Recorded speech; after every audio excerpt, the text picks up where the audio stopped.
नमस्कार प्यारे दोस्तों।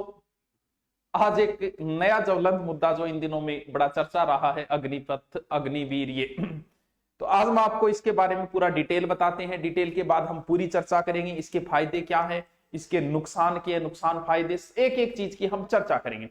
ध्यान रहे, नीचे कोई इस प्रकार का कमेंट नहीं करेगा कि ये तो भक्त है, ये तो चमचा है, क्योंकि ये वीडियो देखने से पहले मैंने इसके नुकसान क्या, इसके लिए मैंने रवीश कुमार का वीडियो देखा और इसके फायदे क्या, इसके लिए मैंने सुधीर चौधरी का वीडियो देखा था।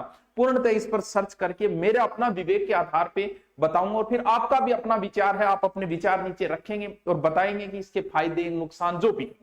सबसे पहले तो हम बात करते हैं कि यह है क्या। इसके अंदर अग्निपथ नाम से भर्ती की जाएगी और जो भर्ती सैनिक होगा उसे अग्निवीर नाम दे दिया जाएगा। पहली बात है कि भर्ती किस प्रकार, भर्ती तीनों सेना होंगी, हमारी तीन मुख्य सेनाएं हैं, तीनों सेना के अंदर हमारी भर्ती होगी, आर्मी, नेवी और एयरफोर्स। बात यह है कि योग्यता क्या रखी गई, वही योग्यता है जो पहले थी, 10वीं पास योग्यता रखी गई है। और ध्यान रहे, 10वीं पास के बाद में अगर आप नौकरी, आप अगर सिलेक्ट हो जाते हो तो आपको 12वीं का सर्टिफिकेट दे दिया जाएगा, आगे की पढ़ाई भी आप जारी रख सकते हो। ठीक है। इसके अलावा फिर आयु है इसकी 17.5 से 21 साल, यानी 17.5 से 21 साल तक आपकी आयु रहेगी, यानी ज्वाइनिंग की जो 17.5 से 21 के बीच 17.5 भर्ती हो। ठीक है। अब बात आई कि वेतन क्या है। वेतन 30,000 से शुरू होकर लास्ट 40,000 तक आपका वेतन चला जाएगा। ठीक है गुरु जी। अब बात आई कि आपने 4 साल नौकरी कर ली, नौकरी करने के बाद भी तनख्वाह तो आपको मिलती है, जैसे 30,000 मिलती है, उसका टीएडीए काट लेंगे आपको। काटने के बाद में 30,000 में से लगभग 21-22,000 मिलेगी। फिर रिटायरमेंट के बाद क्या मिलेगा आपको, देखिए रिटायरमेंट के बाद में आपको 11.71 लाख, लगभग 12 लाख रुपए मिलेंगे आपको। रिटायरमेंट कब, रिटायरमेंट क्या है, जैसे मान लो कि अग्निपथ के तहत 100 लोगों को भर्ती किया गया, 100 में से जिनका वो अपने हिसाब से आगे रखेंगे कि किस हिसाब से वो रखेंगे, पेपर के आधार पे कि फिजिकल के आधार पे, 100 में से 25% को तो वो आगे के लिए रख लेंगे और बाकी 75% यानी 75 बंदों को वापस भेज। जैसे 10,000 की भर्ती आई तो 10,000 में से जो 2,500 है तो वो रख लेंगे, बाकी बचे जो 25% होते हैं, यानी सीधी बात 100 में से 25 वो आगे के लिए रखेंगे और बाकी को घर भेज देंगे, यानी वो 4 साल बाद क्या हो गया, रिटायरमेंट हो गया। अब बात यह आती है कि अब हम इसके देखेंगे कि फायदा क्या है, नुकसान क्या है। आपको बताया कि 4 साल के लिए एक व्यक्ति को भर्ती किया जाएगा, 4 साल में उसको तनख्वाह मिलेगी 30,000 से लेकर लास्ट साल तक 40,000 चली जाएगी। रिटायरमेंट के बाद में उसको 11-12 यानी 11 यानी 12 लाख रुपए लगभग उसको देके घर भेज दिया जाएगा। रखा किसको जाएगा, बीच में सर कोई अनहोनी, जैसे मान लो बीच में सारी फैसिलिटी मिलेगी, बीच में अगर किसी वजह से वो शहीद हो गया तो उसे 1 करोड़ रुपए तक, किसी वजह से अगर और हुई गड़बड़ तो उसमें 44 लाख रुपए, वो चीजें भी एक सेना को वीरता के पुरस्कार वगैरह, वो सारी चीजें भी 4 साल के अंदर आपको मिलेगी। अब फिर 4 साल बाद भर्ती होने के बाद में बता दिया आपको, 4 साल बाद भेज दिया जाएगा 25%। अब बात हम ये करते हैं कि इसके फायदे क्या है, नुकसान के। सबसे पहले हम बात करेंगे किसका, इस चीज के फायदों की जिक्र करेंगे। सरकार क्यों लेके आई, फायदा सरकार के क्या क्या फायदे। सरकार का बजट के ऊपर बहुत पैसा खर्च हो रहा था, कुल बजट का 28% तो सरकार का तनख्वाह में जा रहा था, 26% सरकार का लगभग पेंशन के अंदर जा रहा था, जितना बजट है। अब भी 32 लाख भूतपूर्व सैनिकों को सरकार पेंशन दे रही है, यानी सरकार इस पैसे को बचाना, यानी जितना रक्षा बजट है उसका आधा बजट जो है वो सरकार का पेंशन और सैलरी में चला जाता है। ये तो सरकार के फायदे की बात है। ठीक है। दूसरी बात, हम फायदों की चर्चा करें, नुकसान की बात में करेंगे। औसत उम्र, भारतीय सेना में औसत उम्र है 32 वर्ष। एक भारतीय फौजी की औसत उम्र 32 वर्ष, भारतीय फौजी मतलब सारा एवरेज लेंगे ऊपर 32 वर्ष है। ब्रिटेन में 30 वर्ष है, अमेरिका में 27 वर्ष है, यानी अपने वाली को थोड़ी ज्यादा है।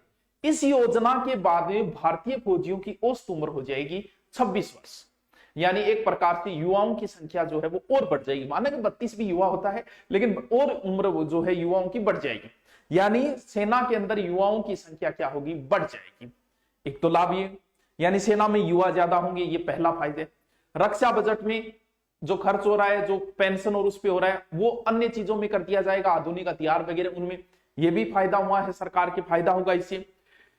अब बात यह है कि जो 4 साल फौज में रह के आएगा, 75% जो बाहर होंगे, पहले उनका समाज में फायदा, उनका नुकसान, नुकसान बाद में, सिर्फ फायदे की चर्चा हो रही है। वो जब आएंगे समाज के अंदर तो वो सेना में रह के आए हैं, अनुशासित रह के आए हैं, और हर गली मोहल्ले में एक फौजी मिलेगा अनुशासित फौजी। तो समाज को एक अनुशासित फौजी मिलने की वजह से समाज का अच्छा फायदा होगा इस चीज के अंदर। ये इस चीज को अगर हम ये देख लें कि ये नौकरी नहीं सेवा है, उस हिसाब से तो इसके फायदे हैं। फिर बात है कि बीमा भी होगी, 1 करोड़ की बीमा भी होगी इसके अंदर, साल में 2 भर्तियां आएगी, इसके अंदर भर्तियां ज्यादा आएगी। जैसे अभी सरकार ने इसके तहत 46,000 भर्ती और अगली साल से 50,000 भर्तियां, यानी भर्तियां भी ज्यादा आने की इसके क्या रहते हैं, चांसेस रहते हैं। अब आपको रिटायरमेंट के बाद में यहां भेजा गया, भेजने के बाद आपको क्या फैसिलिटी देंगे? वो पहली फैसिलिटी, आपको पैसे तो दे ही रहे हैं, 11-12 लाख जो आपके काटे हैं वो आपको दिए जा रहे हैं। आपको बैंक वगैरह से लोन की सुविधा दी जाएगी, वो अगर आपके पास होगा 4 साल, आपको उसमें थोड़ी सी फैसिलिटी मिल जाएगी इसके अंदर। इस भर्ती के बाद में ऑल इंडिया मेरिट निकलेगी। जैसे हमारे अंग्रेजों के जमाने से चीज चलती आ रही है, जो आपने रेजिमेंट सुनी होगी, Jat regiment, Rajput regiment, Gorkha regiment, इस प्रकार से वो चीज बंद हो रही है धीरे धीरे। यानी कोई भी व्यक्ति किसी रेजिमेंट में जा सकता है, रेजिमेंट वाला जो है वो धीरे धीरे इसके अंदर क्या हो जाएगा, ये एक नई चीज की है सेना के अंदर। यानी ऑल इंडिया मेरिट बेस्ड नहीं, पहले क्षेत्र और जाति के आधार पर सेना के अंदर लेते थे, वो चीज अब नहीं करेंगे। क्षेत्र और जाति, कोई भी नागरिक किसी भी रेजिमेंट में क्या हो सकता है, भर्ती हो सकता है। ये तो थे दोस्तों इसके हमने फायदों की जिक्र किया। युवा ज्यादा होंगे, ठीक है, औसत उम्र भी ज्यादा होगी। अब बात हम करते हैं इसके नुकसान की। यानी एक बंदा 10वीं क्लास वाला तैयारी की, उसने तैयारी करके वो सिलेक्ट हुआ, 4 साल, चलो ठीक है, उसकी पढ़ाई तो जारी है, लेकिन वो एक अलग प्रकार की सेना में 4 साल नौकरी करेगा, कितनी, फिर उसमें से 25% सरकार ने रखे, 25 आगे के लिए रखी, 75 को भेज देगी। नुकसान जो है वो सिर्फ इसी शब्द में है कि जो 75% भेज दिए गए उनका क्या होगा। उनको यहां आने के बाद ये जरूर है कि उनको जैसे बहुत सारे, जैसे यहां राज्य और केंद्र की कोई भी नौकरी उनको वैसे ही मिलेगा, बता जैसे सेना को मिलता है ना, वो फायदे उनको भी दिया जाएगा, यानी आरक्षण दिया जाएगा, ऐसा कहा गया है। जैसे सरकारों ने घोषणा की है कि हमारे पुलिस में हम देंगे, जैसे यूपी सरकार ने कह दिया कि हमारी यूपी पुलिस में उनको फायदा मिलेगा, वो चीज तो देंगे। ये तो अच्छी बात है कि 4 साल बाद उनको फायदा मिलेगा उस चीज का कि 4 साल हमने नौकरी की। सर किसी और देश में क्या? बिल्कुल, बहुत सारे देशों में ये चीजें हैं, जैसे इजराइल के अंदर है, बहुत सारे देशों में ये चीजें चलती भी है, ये फॉर्मूला चलता भी है। अब जो 75% होके आ गए समाज वापस, उनको नुकसान उन्हीं को है, चर्चा उसी चीज पे है। क्या वो समाज में सेट हो पाएंगे? क्योंकि समाज तो यही कहेगा थार में ही दम हो तो थे भोज में ही रह जाता, तो काट दे, 4 साल बाद थान काट दिए थे, काम का कौन रहा। ये वो कहीं मानसिक परेशान तो नहीं हो जाएंगे यहां आने के बाद में? भाई ये बात ठीक है कि उनको पैसे भी दिए गए हैं, तनख्वाह दी गई है 4 साल के लिए, लेकिन यहां आने के बाद क्या समाज में वो सेट हो पाएंगे? जो कि आपने ब्याह और मतलब शादी, अब नौकरी लगती है आपको शादी वाला भी समस्या आ जाएगी कि भैया शादी बाद में करा, पहले 4 साल कर, वो मेन सर्टिफिकेट है वो दिखा कि विरोध 4 साल बाद काट ही दे। एक गरीब अगर बात 10वीं पास है, आर्थिक स्थिति ठीक है, अगर वो इसमें भर्ती होता है उसके फायदा ही रहता है, क्योंकि मान के चलो 30,000 तनख्वाह से 3-4 लाख साल के होते हैं, 12-13-20 लाख, 4 साल में वो 20 लाख रुपए का जुगाड़ कर लेता है। और ये गरीब के लिए बहुत ही बड़ी बात है कि 20 लाख रुपए 4 साल और साथ में पढ़ाई भी हो रही, उनके लिए तो बहुत अच्छी बात है।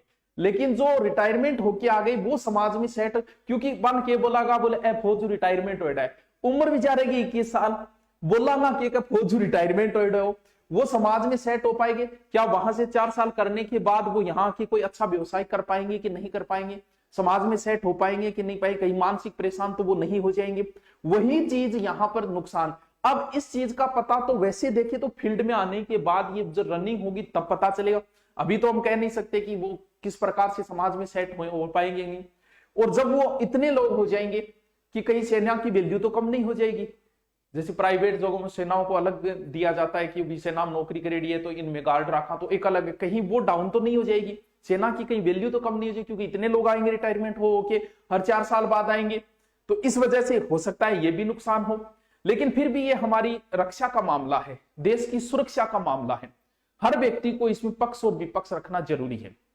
हर चीज में पक्ष विपक्ष होते हैं, हर चीज के फायदे। अगर आप राजनीतिक रूप से इसे देखेंगे तो आपको फायदा नुकसान कुछ ना कुछ नहीं। अगर आप तटस्थ नीति से देखोगे तो कहीं ना कहीं इसमें मुझे फायदा, मैं अपने विवेक बता रहा हूं, कमेंट करके कुछ अड़चन न बोले, अपने विवेक के आधार पे देखें तो कहीं ना कहीं भी, वैसे भी आप तैयारी करते हो, 100 बच्चे तैयारी करने जाते हैं, सिलेक्ट कितने होते हैं?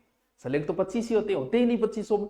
यहाँ पर 100 को ज्वाइनिंग देके 4 साल उनको पैसे भी दिए, उनकी आर्थिक स्थिति भी मजबूत हुई है, हर युवा को सेना में काम करने का एक मौका भी मिला है, उस हिसाब से फायदा। लेकिन रिटायरमेंट के बाद में हाँ ठीक है, उनको अगर आरक्षण की अच्छी व्यवस्था कर दी, बाद में वो कहीं जा सकते हैं, पैरामिलिट्री कहीं भी भर्ती हो सकते हैं, पुलिस में कहीं भी हो सकते हैं, उनको छूट मिलेगी, आरक्षण का भी प्रावधान कर रही है, तो उसमें उस हिसाब से देखें। लेकिन थोड़ी सी पढ़ाई बाधित हो जाएगी, हाँ सर्टिफिकेट दे दिया जाएगा, थोड़ी सी पढ़ाई, बाकी आपका अपना विवेक है। आप भी अपने कमेंट करके हमें बताएं, क्योंकि ये देश की सुरक्षा का मामला है, देश की सेना। क्योंकि सबसे बड़ी समस्या यहाँ 6 महीने ट्रेनिंग दी जाएगी, क्या 6 महीने की ट्रेनिंग से एक परिपूर्ण फौजी बन पाएगा?